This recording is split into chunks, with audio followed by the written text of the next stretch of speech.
기도하십시다.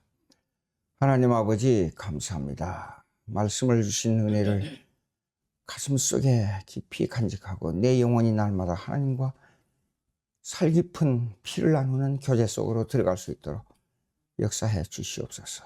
예수님의 이름으로 기도합니다. 아멘.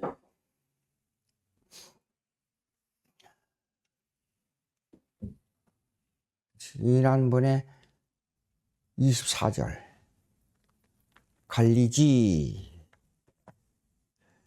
잘못하다가 이것이 어디로 갈라진다 그런 뜻을 오해하기 쉬워요. 그런데 그런 뜻이 아니고 이게 한 곳에만 변할 수 없이 전념한다는 뜻이에요. 아파라 그러면 파라 바 톤. 요거는 무슨 뜻이냐 그러면 예수님이 그대로 인격이 있고 사역으로 그대로 이어진다 그런 뜻이에요. 이거요. 그 사역은 뭐냐면 제사장직이에요. 이 제사장직이 태초에 창세 전에 제사장직을 결정해 놨잖아요. 그러면 이 예수님의 인격으로부터 나온 직분이에요. 자유주의 신학에서는 언제나 이렇게 합니다. 예수님의 인격하고 사역하고 꼭 분리를 하려고 그래요. 그건 아주 사악한 생각을 가지고 있는 겁니다. 그러면 예수님의 인격하고 사역하고는 언제나 인격과 사역이 동질성을 가지고 있다 그 말이에요. 그 말이 아파라바톤이에요. 갈리지 않는다, 뭐 나누어진다 그런 뜻이 아니고, 그럼 아파라바톤 무슨 말이냐 그러면 예수님의 인격하고 사역하고 전혀 변함이 없다. 동등선상에 놓고 봐야 된다 그 말이에요. 우리가 쉽게 생각하는 것은 바다야 잔잔하라 그랬지 알아요? 예수님이 잔잔하라니까 이게 도대체 누구간데 바다가 순종하는 거 그랬어요. 그러니까 예수님을 왜 하나님의 본체로 봐야 되냐 하는 것도 여기에 문제가 된단 말이에요. 한번 보십시다. 빌립보서 2장 6절 한번 찾아보세요. 빌립보서 2장 6절. 빌립보서 2장 6절.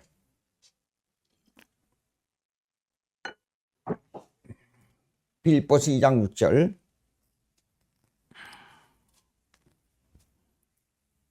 찾았어요? 다 같이 읽습니다. 시작. 그는 근본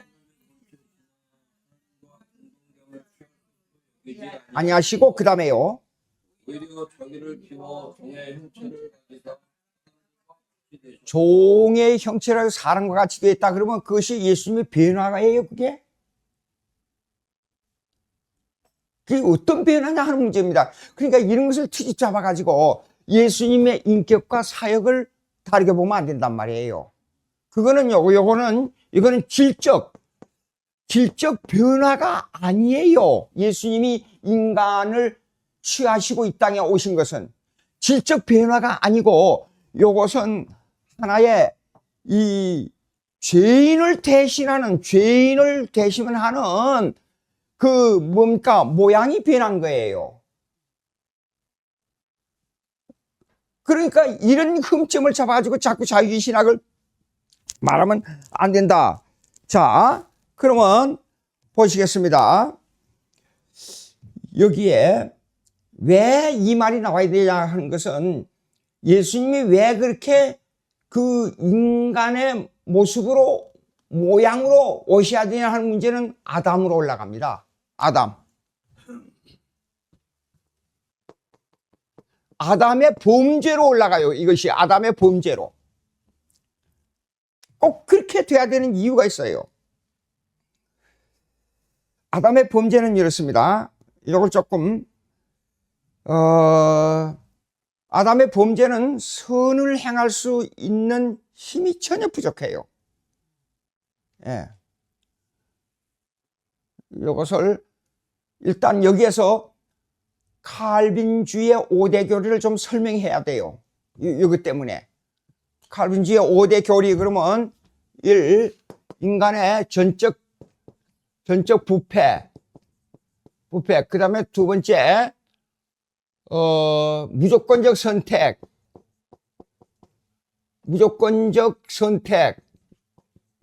요거 설명이 필요합니다. 3번 리미리가 토이먼트니까 제한 속죄. 그 다음에 irresistible grace. 그 다음에 불가항력적인 은혜.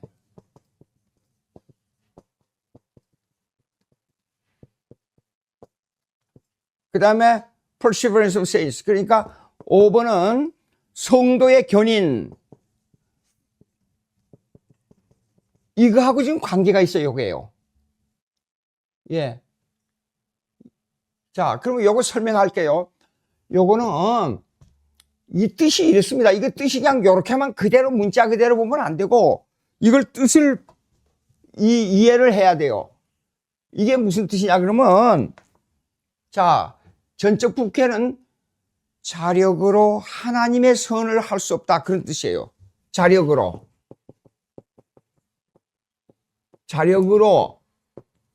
하나님의 선할 수 있다. 하나님의 선이 뭐냐 그러면 십계명이에요. 십계명. 왜냐하면 십계명 속에는 하나님의 인격을 표시하고 있어요. 십계명은. 그렇기 때문에 우리가 어떻게 하나님의 인격에 도달할 수 있어요? 불가능하다 그 말이에요. 이것이 인간의 전적 부패예요.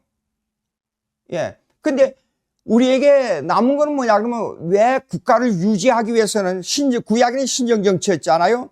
그 국가를 유지하기 위해서는 하나님께서 일반은총의 선을 약간 남겨놨어요. 여기요. 이거요. 신정정치, 티오크라시. 예? 이 신정정치를 유지하기 위해서는 일반은총의 선을 약간 남겨놨어요. 그래서 구약에 신앙 고백서에 3가지 법이 나오지 않아요. 제가 설명한 그걸 제가 신학적인 단어로 바꿨는데 그 내용이 뭐냐면 계명, 그 다음에 시민법, 그 다음에 제사법 그렇게 나오잖아요. 예. 그러면 그 시민법이 기독교인이 국가를 형성하는데 어떻게 사느냐 하는 거예요. 예. 근데 그걸 가지고 그 국가를 위해서 좀 선을 향하고 어디에다가 어디 돈을 좀 기부하고 뭐 하고 했다는 거 그거 선이 하나님의 선이 아니에요. 그거는 솔직히 얘기하자고요. 자기를 빛내기 위한 선이에요. 근데 그걸 선으로 생각하니까 그게 문제가 있단 말이에요. 우리가 여기에 전적 부패의 개념은 하나님의 선인데 십계명을 완성할 수 있는 아닌 문제예요. 왜 그러냐? 십계명은 하나님의 인격을 여기서 표시하고 있기 때문에. 자 보자고요. 왜 인격을 표시하느냐? 나 외에는 다른 신 섬기지 말라. 하나님의 인격과 교제만 하라 그 말이에요. 예, 우상을 섬기지 말라. 가장 미워하는 게 우상이에요. 예, 그러니까 아무리 뭐 친척이 내 아버지가 뭐 어떡하고 내 어머니가 어떡하고 내가 어떡하고 내가 전도를 하니까 제가 초등학교 동창이 전도 고려대 법대를 졸업하고 고시를 패스하고 큰 기업에서 일을 하다 보니까 이 사람이 기업 CEO까지 됐어요. 돈도 많고. 그런데 이래요. 나는 마누라 치마꼬를 잡고 천국 간다고. 야, 웃기는 소리 좀 하지 마, 웃기는 소리. 예. 치마꼬리, 하늘에 올라가다 치마꼬리 다 떨어져. 농담으로. 그렇게 하는 거예요. 그것이 바로, 그러니까 하나님의 인격을, 자, 1, 2, 3, 4를 보자고요. 다른 신을 섬기지 말라, 우상을 섬기지 말라, 그 다음에 이 하나님의 이름까지도 아무렇게나 부르지 말라는 거예요. 그냥 이 얘기 조금 하면 아멘하고, 조금 어쩌면 그냥 주여 그러고. 그거 왜 그런지 모르겠어요. 그 다음에 안식일을 기억하여 그날, 이날만은 하나님께서 너와 나 교제 좀 하자. 너와 나 사랑을, 6일 동안 너를 위해서 열심히 살아. 마음대로 해줄 테니까. 이거는 국가에 해당된 거예요. 예? 일반은총회. 그러니까 내가 하나님께서 체르키 저 21장부터 내가 시민법 쫙 얘기했잖아. 그거 가지고 살아. 국가를 잘 유지해. 그러나 이것도 하나의 하나님을 섬기는 도구야, 국가도. 그러니까 이걸 통해서 안식일을 지켜. 교제. 그런 게 개념이 여기는 뭐냐면 완전히 하나님의 인격과 나의 인격의 교제 관계를 말하는 겁니다. 왜 십계명이 하나님의 인격을 표시하고 있냐 하는 것을 정확하게 알아야 아주 신중하게 생각을 해야 됩니다. 자, 그러면 무조건적 선택은 뭐냐? 그러면 우리의 행위에 그 공로가 필요 없다 그 말이에요. 예수 믿는데 아무 공로가 필요 없어요. 그러니까 우리 행위에 공로가 가지고 그 로만 카톨릭 교회에서는 7성례를 하는 이 7가지 성례 보게 되면 공로를 많이 나타내는 것이 있잖아요. 견신예 같은 거. 이거는 특별히 공로 중심의 상을 예식이에요. 그리고 로마 카톨릭에서 옛날에 신앙생활 잘하다가 간 분들을 이 죽은 사람을 섬기는, 절대로 죽은 사람, 어느 개신교에서도 죽은 사람의 상 줬어요, 그 가족에게. 그래서 내가 신문에다 칼럼을 썼어요. 죽은 사람에게 상벌을 하면 안 된다. 그대로 역사에 기록이 남겨두라. 주기철 목사님은 목사에 파지겠잖아요. 그러니까 명목상으로 목사가 아니에요, 아직까지. 근데 뭐 장로교 어느 그분 그 조카도 제가 잘 아는 분이에요. 그런데 그 목사님이 중심이 총회장 때 주기철 목사님의 해벌 해가지고 목사직을 복권했잖아요. 그렇게 하면 안 됩니다. 예.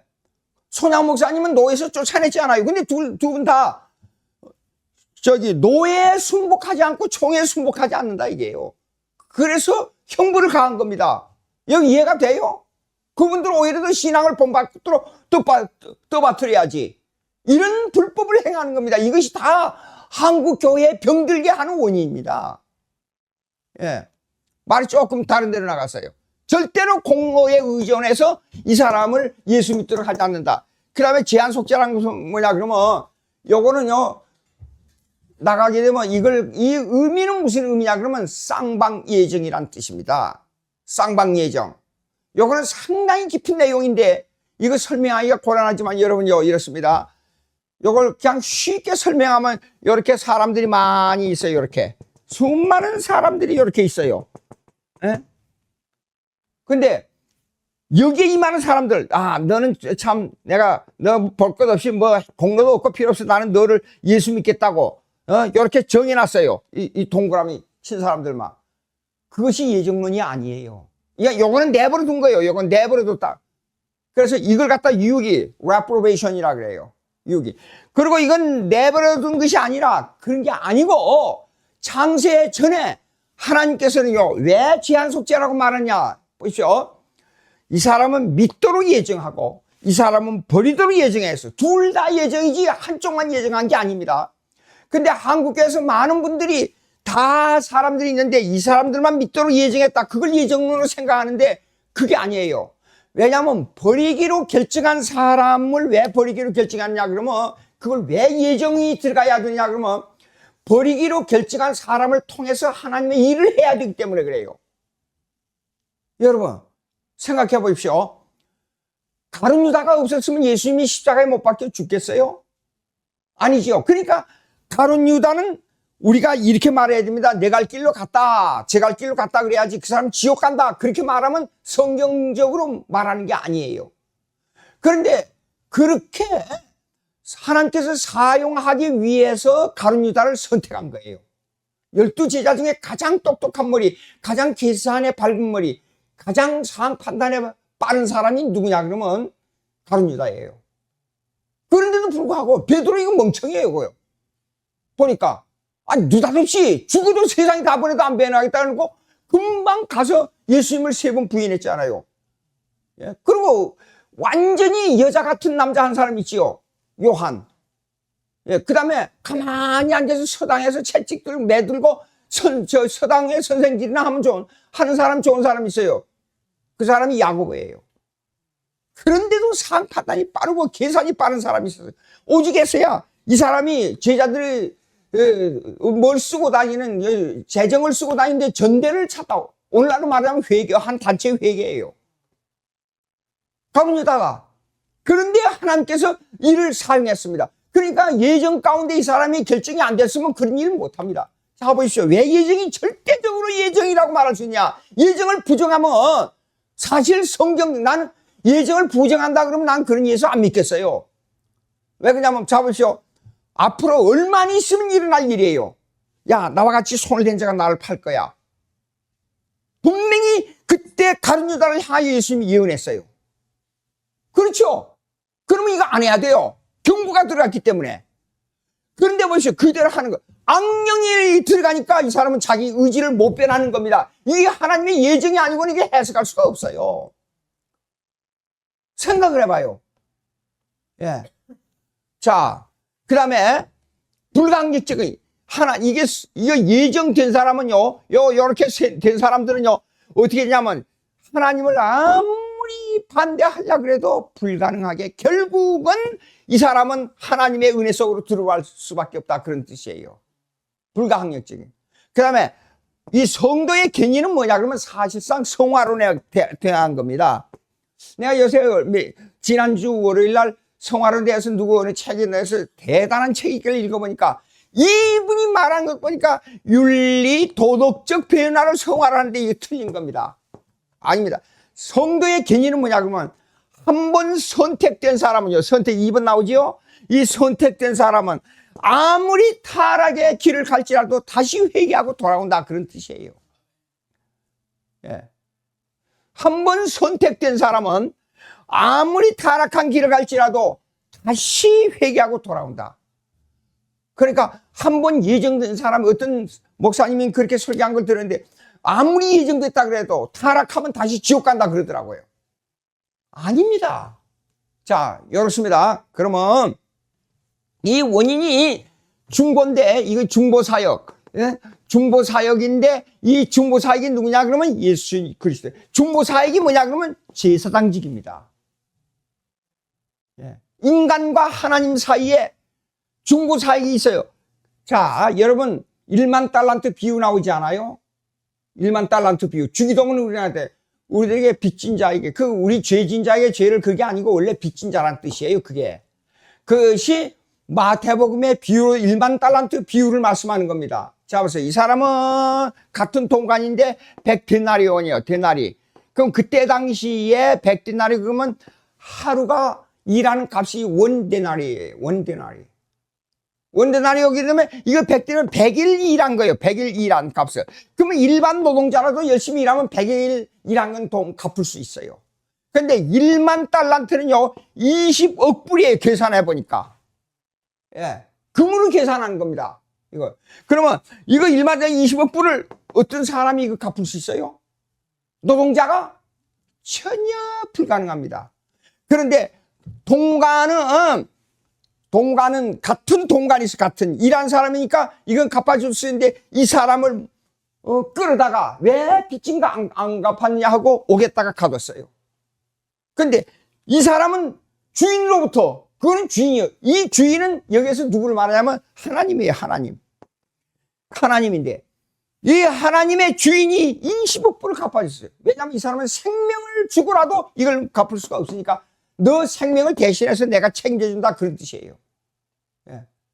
그런데 20억 불 탕감을 받고도 이 사람이 이 동관을 가뒀어요. 이 말은 무슨 뜻이냐 그러면 우리가 우리의 죄 지은 자를 사해 준 같이 우리 죄를 사해 주십시옵소서. 그런 뜻이 그대로 문자적으로 해석하는 게 아니고 이런 뜻이에요.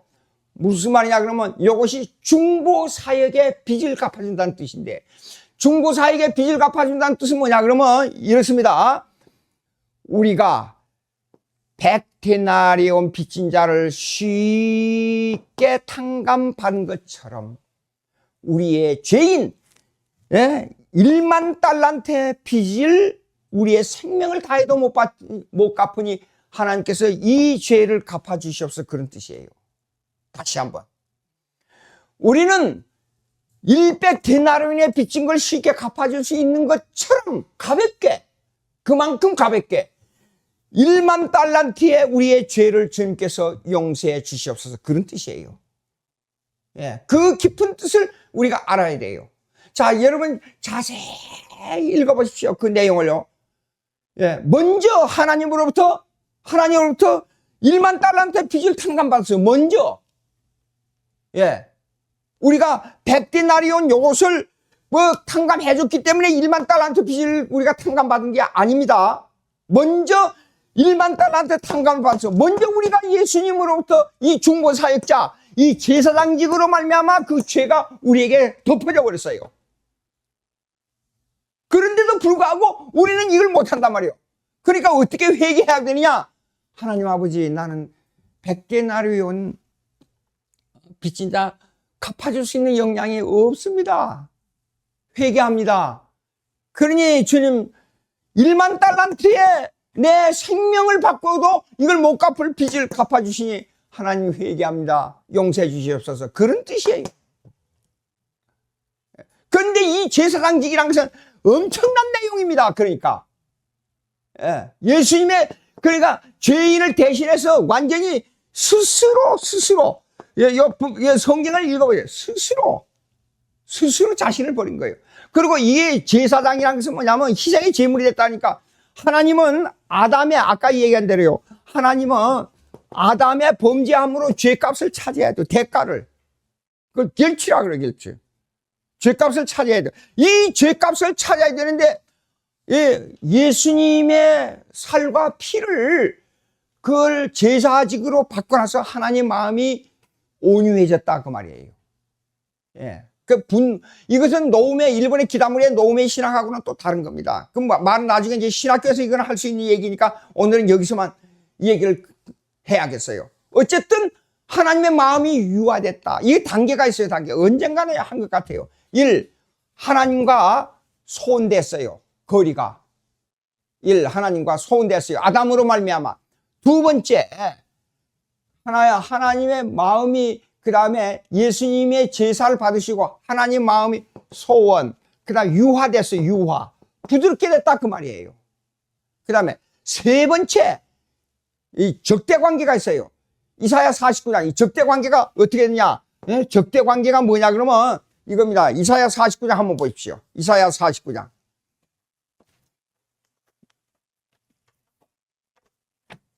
이사야 49장.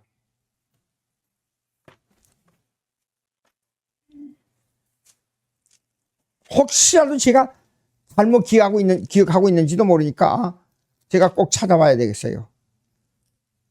이사야 40. 어이구, 뭐가 잘못됐어요. 그렇다니까. 잠깐만요. 59장인가?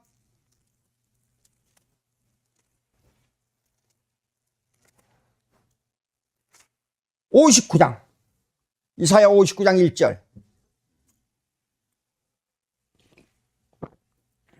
제가 학교 다닐 때 영어 시간에는 아주 골치가 아파. 자, 봅시다. 1절, 2절 보시겠습니다. 다 같이 읽겠습니다. 시작. 여호와의 손이 짧아 구원하지 못하심도 아니요 귀가 둔하여 듣지 못하심도 아니라 오직 너희 죄악이 너희와 너희 하나님 사이를 갈라놓았고 너희 죄가 그의 얼굴을 가려서 너에게 듣지 않으시가. 보십시오. 아담의 범죄로 말미암아 우리에게 나타나는 현상이 바로 이겁니다. 하나님과 완전히, 그래서 보십시오. 처음에 하나님과 사이가 멀어져 버렸어요. 얼굴을 뵐 수가 없어요. 그 다음에 그 제사를 받으시 유화됐어요. 그 다음에 이 적대 관계가 어떻게 되냐면 이거 화목이 됐어요. 이렇게 세 단계예요. 화목이 돼서 대화가 된 겁니다. 그런데 그것은 중보자인 예수 그리스도의 제사직으로 말미암아 그렇게 이루어진 겁니다. 예. 자, 그러면 이제 보시겠습니다. 이걸 이사야 45장 18절로 한번 올라가 봅시다. 45장 18절.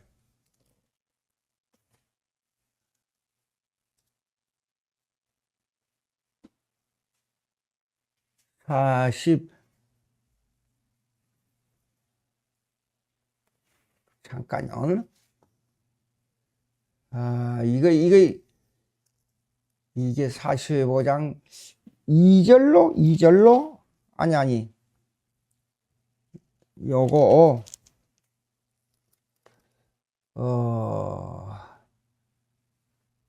잠깐만요. 이거 그냥 넘어가야 되겠어요. 2절. 아까 그 2절은 그 정도로 넘어가고요. 그러면 하나님께 나가는 것이 교제의 단절입니다. 교제의 단절인데, 그런데 요거에 조금 좀 어렵다고 볼 수 있지만 잠깐 요걸 꼭 생각을 해야 되겠길래 요걸 제가 설명해야 되겠어요. 근데 요렇게만 딱 하면 교회사적으로 우리가 어떻게 됐다는 걸 알 수가 없어요. 요걸 좀 얘기를 해야겠어요. 여러분은 거스틴 얘기를 많이 들었는데 구체적으로 뭘 물으면 안 돼요. 그러니까 요거 하고, 요게 반대가 누구냐면 펠라기우스예요. 펠라기우스. 예.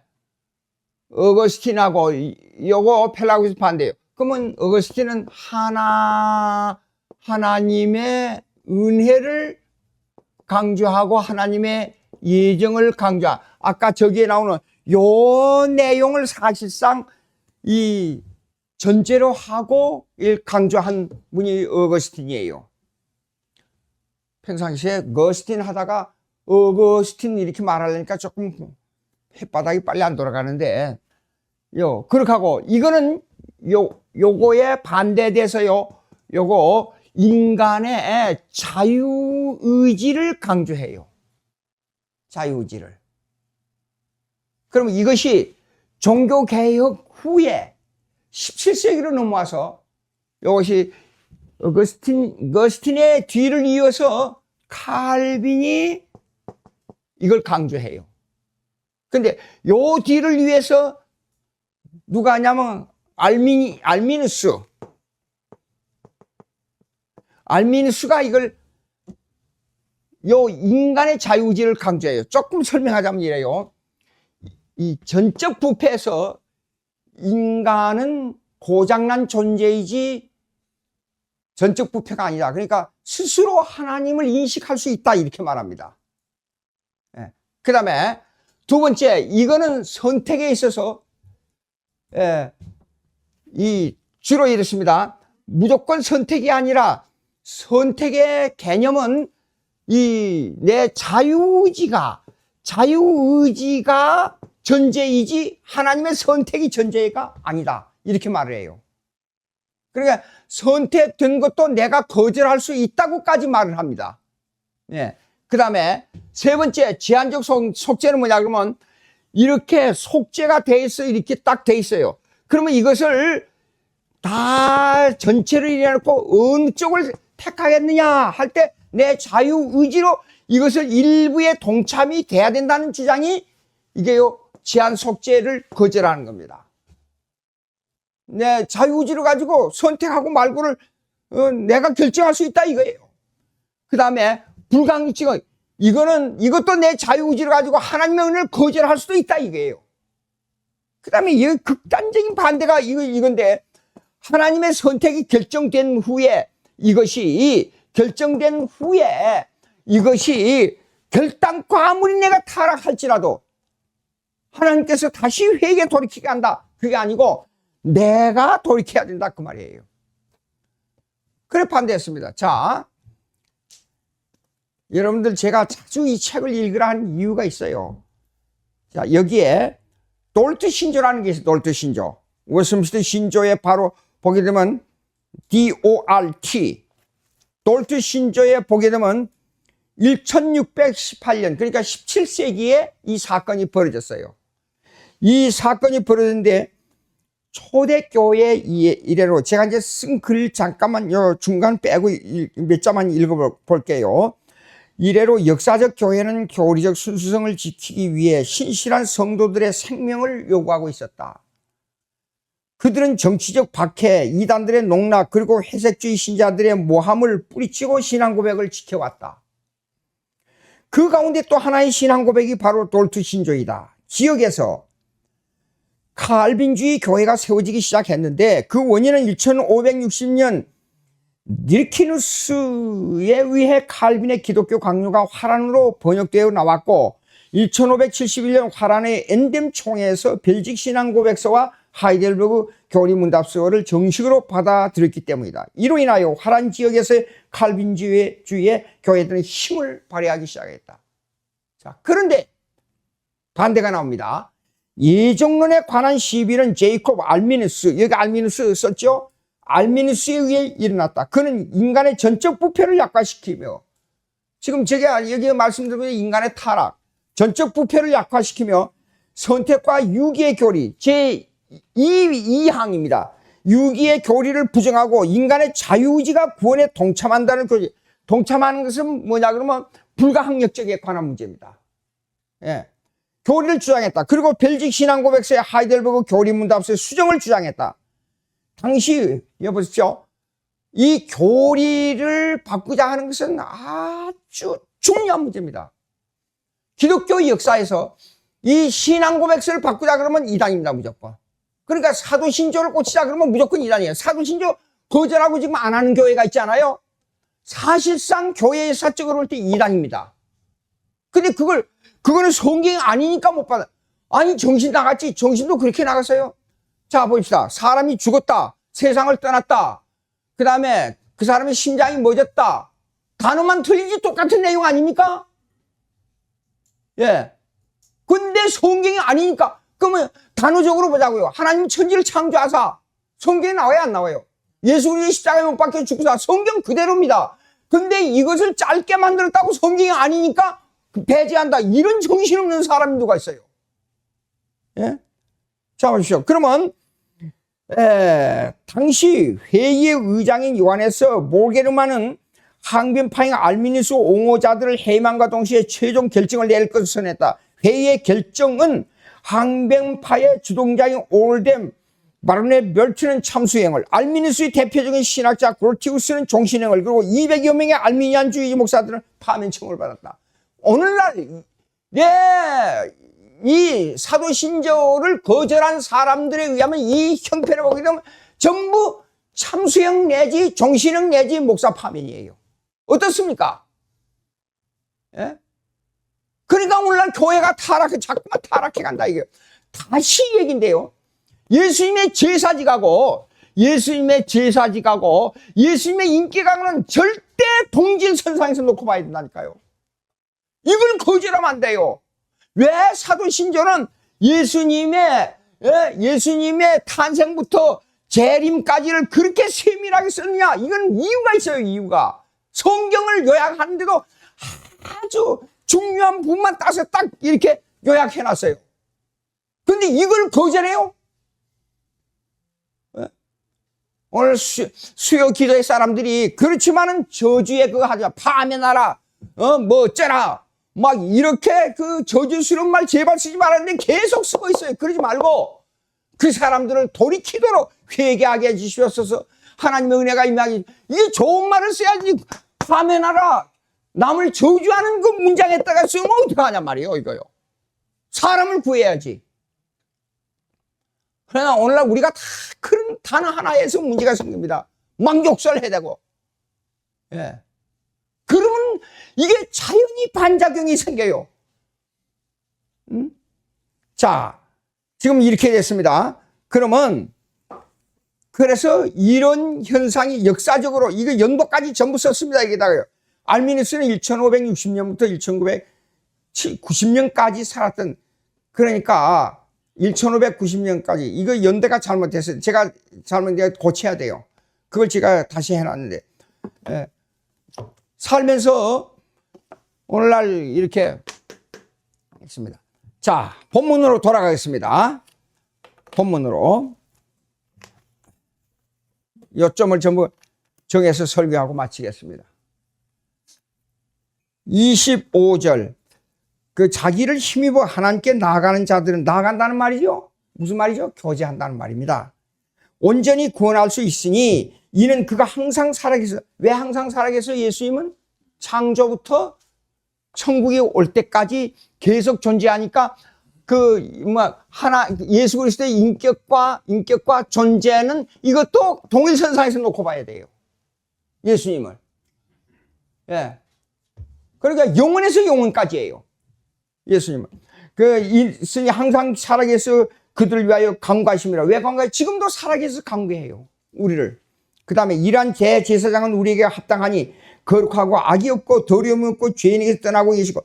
자, 이분이 누구냐 그러면 이거는 예수님은 이거는 완전한 하나님으로서 무죄한 하나님. 예. 무죄한 하나님, 예수님을요. 그러니까 빌립이 요한복음 14장 보십시오. 하나님 아버지 좀 보여달라 그랬어요. 그러니까 야, 너 나를 봤으니까 하나님 봤어. 왜 아버지를 보여달라고 그래? 그래서 삼위일체가 성립돼. 삼위일체를 칼빈이 그러니까 삼위일체 반드시 삼위일체. 자, 삼위일체 성경 구절 아까 하나는 찾았지만 또 하나 찾아봅시다. 빌립보서 2장 13절. 빌립보서 2장 13절 한번 찾아보세요.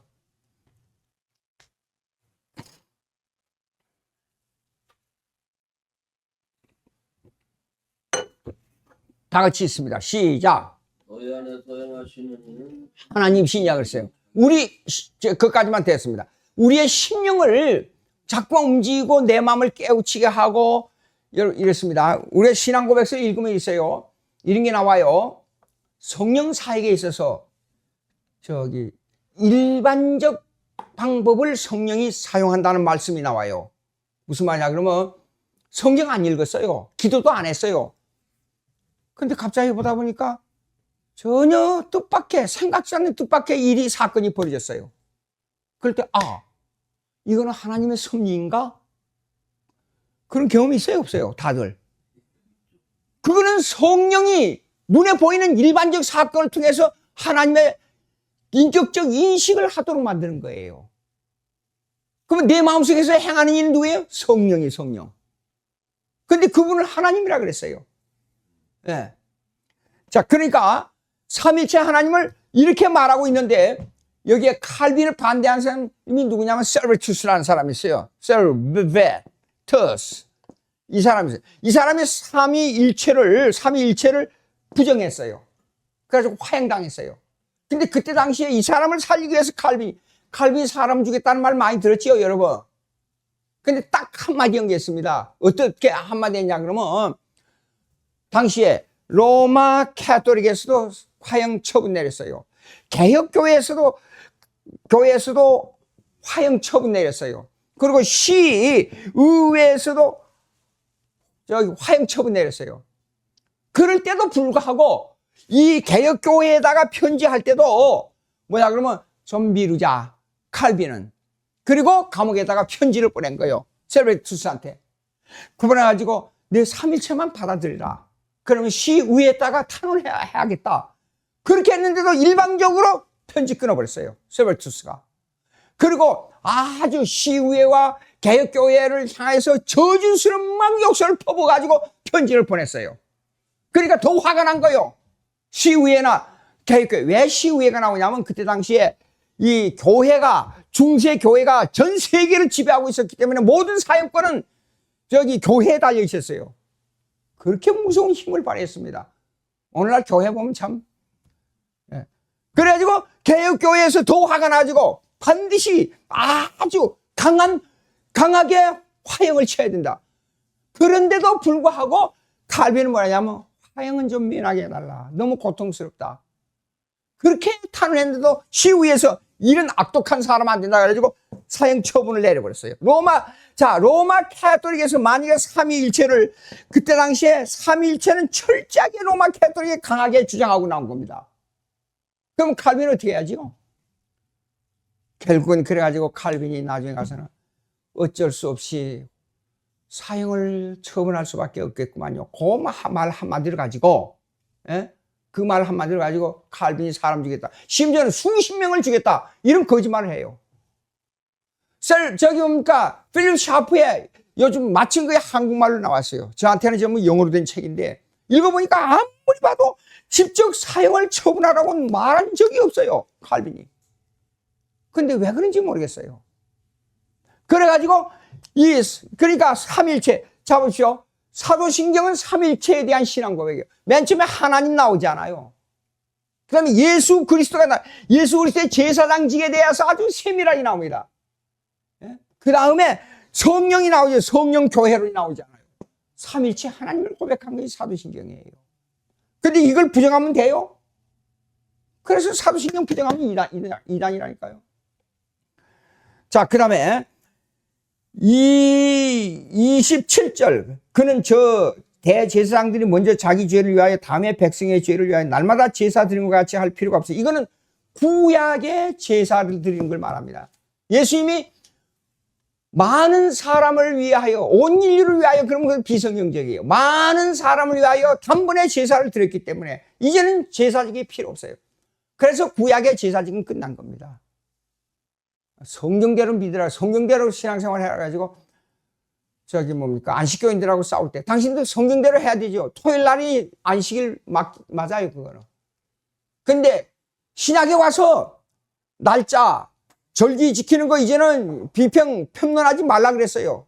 고린도서 2장 16절. 그러니까 성경대로 우리는 아무라도 정하면 돼요. 성경대로 아무 때나. 예. 자, 그런데 그러면 이제는 보십시오. 28절에 나와서 결론이 나오는데, 율법은 약점을 가진 사람들 제사장으로서, 제사장이 인간들이에요. 참된 신의 하나님의 제사장은 예수님이에요. 세웠거니와 율법 후에 하신 맹세의 말씀은 영원히 온전하게 되시냐 아들을 세우셨느니라 그랬어요. 예수님이요.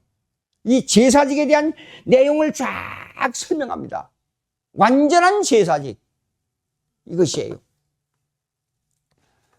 기도드리십시다. 하나님 아버지 감사합니다.